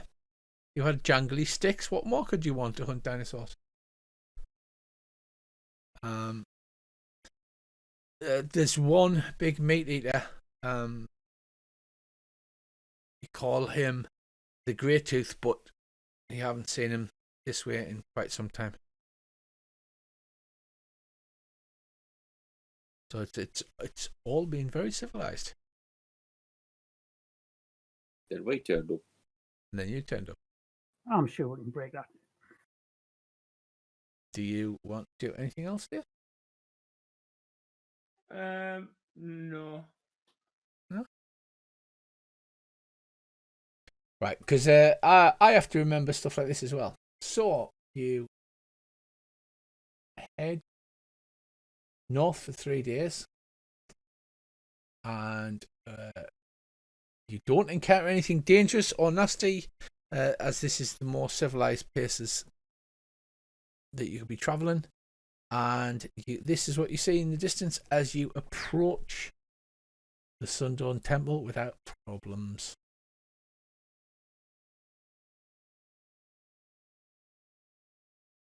Where is the short players button? This is the question. There it is. Share to everyone. This is the site of the Sundawn Temple. It has a large town around it. It's on a prosperous river, and the building on the left-hand side is the Sundom itself. It's kind of like a pyramid, but it has an enormous golden dome that looks like it may be actual gold. It's on covering the top of the temple. The sun bounces off it, and as you can see, it's surrounded by arable farmland. There's the Sundomers themselves bear a lot of resemblance to the Greek warriors with their big round shields, golden plumed helms, and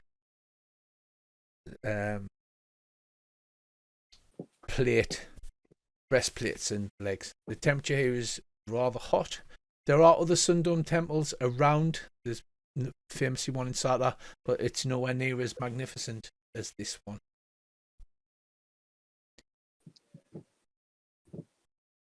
You approach with a bunch of Agamori on the other side of the river. I assume there's a crossing somewhere. There will be a crossing, yes. I will head to that crossing, aware that I am walking with a bunch of Agamori, and the Sundomers are notorious arseholes. Yeah, the caravan pulls into the Sundom Temple, and you can quite easily acquire shelter for the horses and food. You come approach them in the direction with the Agamori warriors, and they're like, "We do not like to deal with these Sundomers there." Arseholes is the word you're looking for. Yes, arseholes indeed. Perhaps we shall just stay here outside of town while you fetch our friends. This is a good plan. All right, mate. I'll go and get them. You just stay. If they're getting shit, tell them that one of the Duke's men's come to speak to them. Because they'd be shite scared of them loonies they are. Should I paddle across the river and say hello to the Agamori? You certainly could. I'll trot across and look for the caravan. Right. Asking if any recent caravans have arrived. You are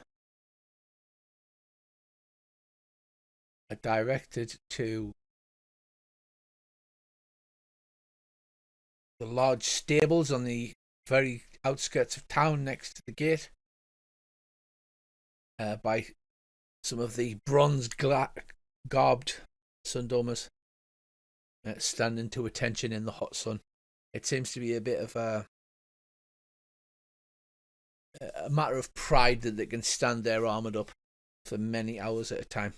Almost like they stand and practice it. I'll turn round to one of the Sundown and go, "Blimey, mate, you're a really good lad, aren't you? Must take balls of steel to stand like that in the sun."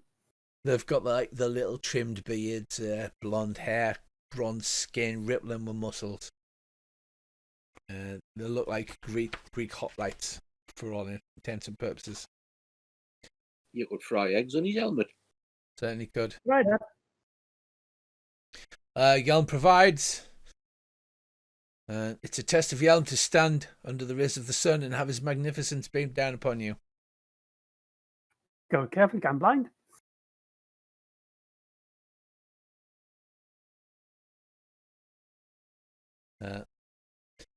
Be good citizen. Bear in mind that there's no fighting inside the walls of the city. That any infraction is punishable by imprisonment, and then you have to attend court within the big dome of the temple, suffer the judgment of Yelm.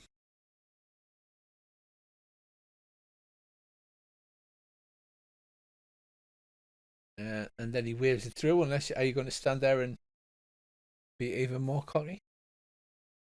I turn around and go, "Oh, no. I never start a fight. I've ended a few, but I never started.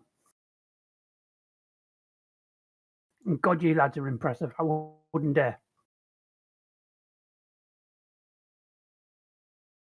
Right, so heading inside, it's quite easy to find them. There's most of the stables are around the gates for obvious reasons, along with some inns to sleep in. And you see Croden. Croden strides up to you, meeting you at the Sundom Temple. "Hey, lads, I've got some supplies there, but the Agamori won't come in here because, bunch of bastards."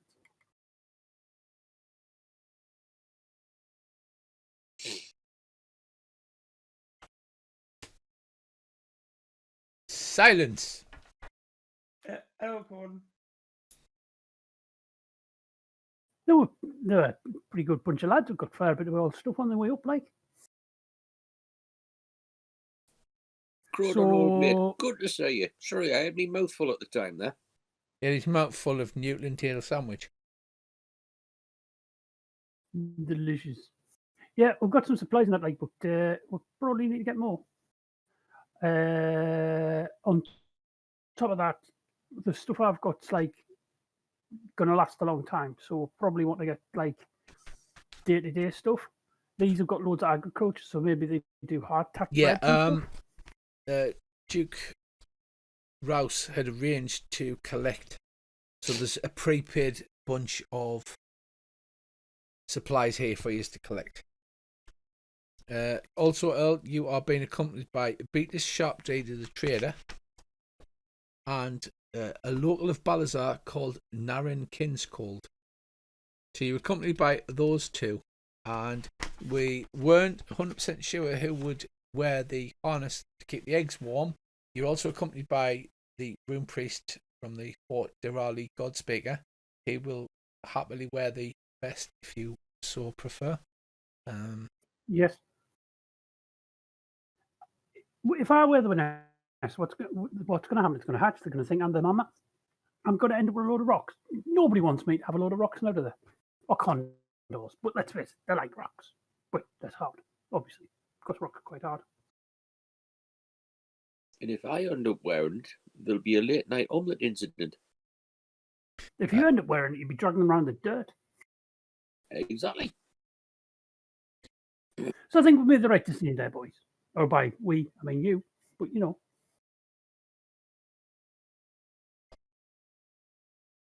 Right, so you have a pre-arranged meeting place for a merchant who brings you out a whole bunch of supplies that fills you up. And I will check the supplies carefully. Because I'm pretty sure I can live off the land anywhere, but I'm not pretty sure if I can make everyone else live off the land anywhere. That is true. You're not expected to run into any problems until you reach far end. And the other problem you may have is there's a seasonal oasis called Hidden Green, and that is where you need to stock up on water and, if possible, food. But it's because it's seasonal. It's very the nomads nearby, the tribes are very protective of their little watering hole, so it may be a slight problem. Yeah, but you've got to remember one of the good things about nomads is they like competing on stuff, and we're better at everything than most people, or something than most people. That's true.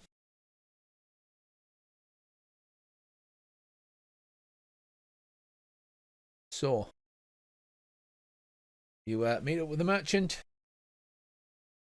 He provides you with the appropriate supplies that you required.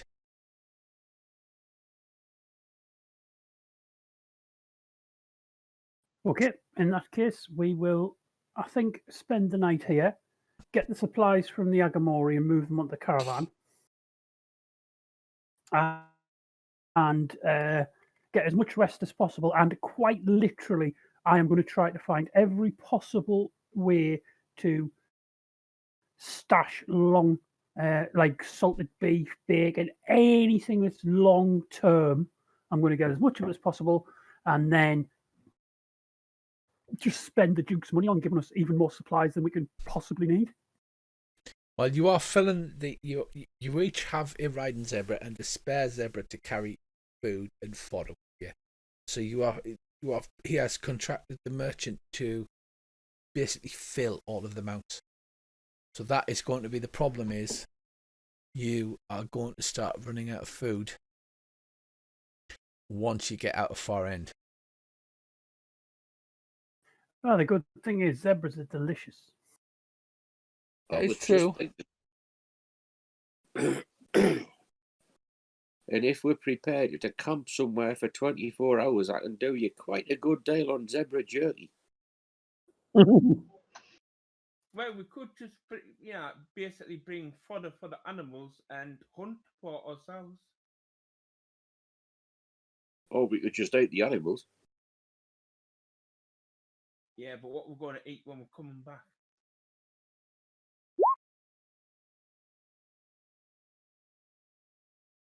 Right, so you depart the Sundome, having visited the jewel of the Valley of Cradles. It's great silver dome. There's a lot of armed guards around, thus preventing you lot from getting up and chipping the gold that lines the silver dome, that lines the golden dome, because I can just see what you like. If we would. Andy actually had his chisel and mallet out before he was dragged off. Well, I was thinking if we set a smoke bomb off at their barracks, little fire, they're not going to stay and guard the dome, are they? I mean, it is the roof of the most important temple of the area, so it would probably be warded by great and powerful magics. And then it's a short journey to the fork in the River of Cradles, from which nothing untoward happens. You pass more farms and more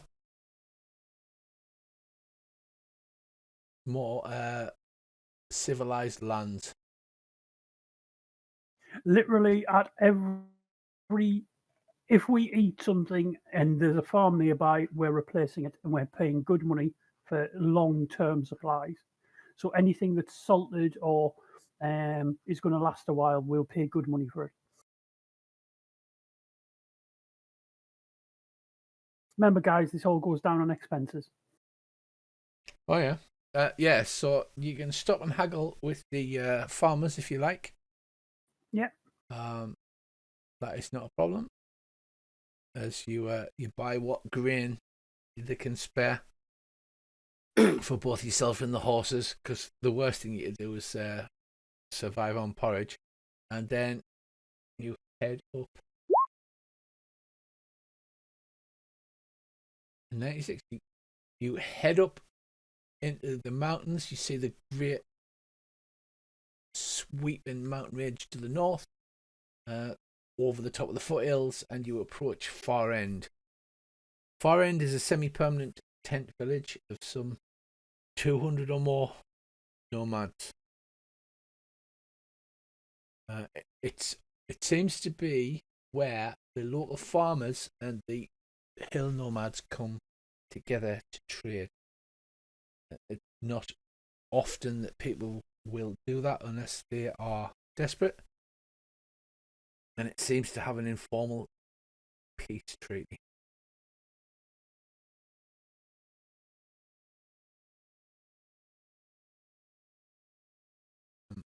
You pass an actual merchant caravan who are slowly heading up the trail towards Far End on the way in.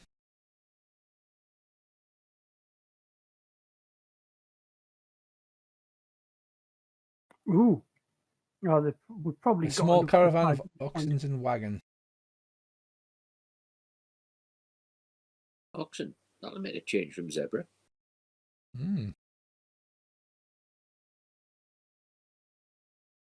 He nods at you as you go past.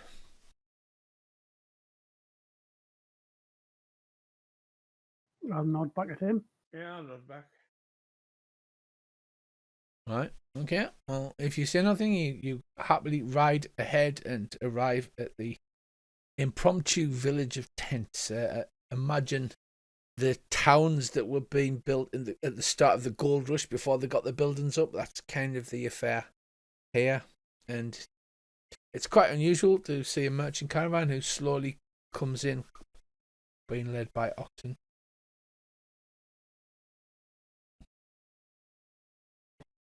Right, we head in and pitch ourselves up somewhere and start buying more supplies. Also, I think we ought to be thinking about good ways to store water long term. Right, well, if you ask about most of the farmers seem friendly with you. The nomads also seem friendly, as there seems to be an uneasy peace, but they're a little short. As you ask about from here on in, along the edge of the foothills, it's mostly tangle vine, sage, and varieties of cactus and other succulents. The main animal life is small burrowing creatures whose holes and mounds provide endless opportunities to break a horse's leg or throw a rider. Your guide says food will be difficult from this point on, and it's going to be hard terrain. He says, from the mountains and hills runs many small streams, still high from storm seasons, great storms. So we may have to dismount and lead the horses across them. We could go to Pavis and steal the moon boat.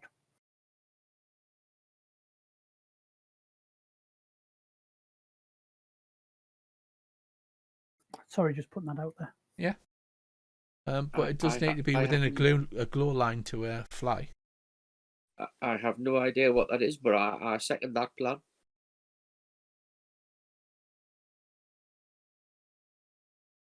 Right. We want to get absolutely as much in the way of water supplies as possible, because food, worst case scenario, we can live off the land, but we absolutely cannot live off the land without prior knowledge of water. Are there any natives of this area living in Far End, like people who hunters and that sort of thing? Yeah, there are. You do have, like, Naren the guide is actually from Balazar, so he's from over the other side of the mountains, but he's passed this way on the way in. I will, him and as many other hunter types, I'll go out with the gold coins in my purse and buy everyone lots of beers and get to know all about the best game to hunt, the best places to find water, all that sort of thing. Actually, water won't be that bad because you'll be crossing many streams. You might actually have too much water because you're going to have to get the horses across them. Is going to be one of the problems because all of the water's flowing out of the hills. In that case, we should buy some barrels. Well, the problem you're going to have is transporting them because you've got basically a bunch of zebras. Yeah, but if we tie empty barrels to a zebra, we can put some water in them, and then when we get to flooded rivers, we can empty the water out and use them as flotation aids to help the zebras swim across. Okay. And we also should get an absolute mega piss ton of rope, like however much rope we think we'll need, double it and then add P. Doesn't Ken already carry like most of the rope in their Sartar? Yeah, we're gonna have more. Okay. Anybody else want to just speak to any of the locals or the merchant or? Ask them if there's any hostile bandits about. Bandits. You might find a few. You'll always find a few people that may rob you on your journeys, but there's no specific groups of bandits. There's none that have bounties on the heads or anything like that. And ask them if they've heard of some dinosaur called Great Tooth. Great Tooth hunts further south in the Valley of Cradles. He doesn't come up this far north. Luckily, you have managed to completely avoid him for the entire year. Champion. If this merchant's going the same direction as us, where's he heading? No, the merchant is actually just coming as far as Far End. Like I said, this is a town that has started to grow over the last few years, and it looks like it may grow over the next few years into a prosperous trading post. He's one of the first merchants to come here that can trade from both the farmers locally and the nomads from the hills.